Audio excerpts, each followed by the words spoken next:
দশটা নাগাদ জানতে পেরেছি, মানে ওর মামা যখন খবর দিয়েছে আমার এক কলিগকে খবর দেওয়ার পরে আমরা যাই ওর শ্বশুরবাড়িতে খবর দিয়ে আসার পরে আমরা যখন দেখছে তখন একটি পুলিশ দেখলো জানলা ফাঁকা করে যে ওরকম হ্যাং হয়ে আছে। মানে আমি দেখিনি, পুলিশ দেখেছে, আমি সামনে দাঁড়ানো ছিলাম, আমি ভেতরে ঢুকিনি, পরে দেখেছি। আমাদের রামলাবাজার টু গড়িয়াহাট টু রোড। ভালো সম্পর্ক, খুবই ভালো ছেলে, ও একদম নিরীহ ছিল। কালকের দিনভর গাড়ি চালাবার পরে 320 টাকা দিয়ে গ্যাসের টাকা দিই, বুঝতে পেরেছেন? ওনার মাসির কাছে দিয়ে যায়, সেই টাকাটা নিয়ে টুল বক্সে দেয়া। আজকে সকালবেলা গাড়ি বের করতে এসে দেখছি টুল বক্সে ওই জমার টাকাটা আছে, আরও এক্সট্রা 4টে 500 টাকার নোট ওতে দেয়া আছে।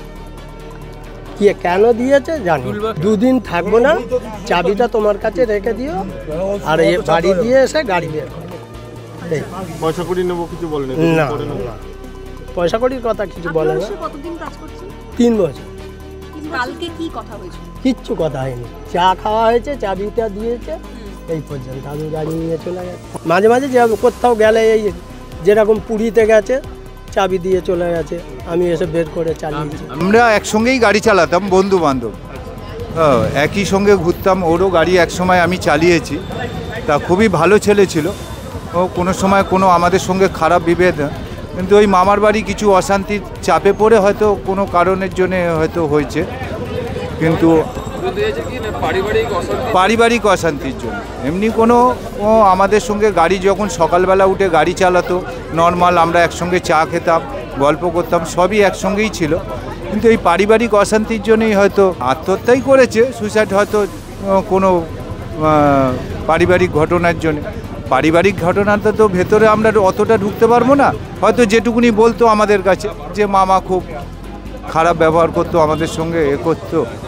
বাচ্চাটার অসুবিধা ছিল বলতে, বাচ্চাটার যে সমস্যাটা ছিল, ও মানে ছোটোবেলা থেকে যে সমস্যাটা ছিল সেই সমস্যাটা ও কাটিয়ে এসছে, এখন মোটামুটি ঠিকই আছে বাচ্চাটা। 12:30 নাগাদ জানতে পেরেছি যে এরকম ওদের বাড়িতে 3 জন মারা গেছে।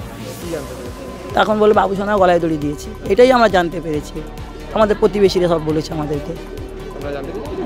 হ্যাঁ, তারপরে আমরা এসে দেখি তাই সত্যি গলায় দড়ি দিয়ে মরে গেছে। দেখুন ওনার বাড়ি ব্যাপার আমরা তো জানবো না, সুতরাং ছেলেটা খুব ভালো, প্লাস ওর মাসি মামা মামিরাও খুব ভালো। কেউ যদি কোনো প্রবলেম থাকে ও বলবে, ও তো মার্কেটে সবাই বলে দিনা করেছে অনেক, টাকাটা করতে আসতো, বাড়িতে লোক আসতো, মামা আমি জিজ্ঞেস করি কিরে কারা আসছে, বলছে তোমার কি জানার দরকার আছে, এটুকুনি আমরা শুনেছি, আর কিছু শুনিনি। ছেলে খুব ভালো ছেলে, কারোর সঙ্গে কথাই বলতে নিশাভাঙ করতে হবে, ছেলে খুব ভদ্রতা ছেলে, খুব ভালো ছেলে। পুলিশ ইনভেস্টিগেশন করছে, এখন কোনো মন্তব্য করা উচিত না আমাদের। পুলিশ ইনভেস্টিগেশন করছে, কিন্তু 3টি কিরম যে প্রাণহানি হয়েছে এখানে। একটা ছোট বাচ্চা 2.5 বছর 3 বছরের, তার সঙ্গে কিরম সে একটা মহিলা, একটা পুরুষ 40 বছর 35 বছর, মানে আনুমানিক তাদের বয়স, এবং অটো চালাতো। কী কারণ হয়েছে পুলিশ ইনভেস্টিগেশন করে বলবে। আমরা ফ্যামিলির সঙ্গে আছি এবং ফ্যামিলির পরিবারের সঙ্গে আমরা থাকবো, কোনো যদি প্রয়োজন হয় দেখবো আমরা।